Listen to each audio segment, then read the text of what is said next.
Hi అండి. ఈరోజు గోబీ పరాటా చేస్తున్నాను. ఇదిగోండి చపాతీ పిండిలోని కలిపేసుకున్నాను. పాలు, నీళ్ళు, సాల్ట్ అన్నీ వేసాను. ఇదిగోండి నల్ల జీర, చలికాలం కదా వాతల పట్లు అవి వదులుతాయి. చపాతీ పిండి కలుపుకున్నాను.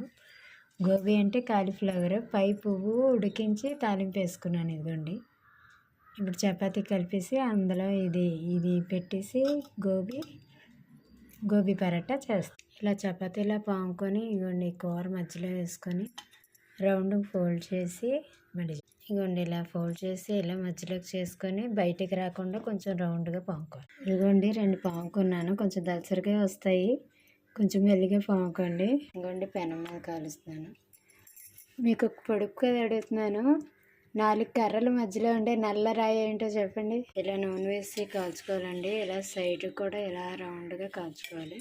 ఇంకోటి గోబీ పరోటా రెడీ అయిందండి. నా వీడియో కనుక నచ్చినట్టయితే సబ్స్క్రైబ్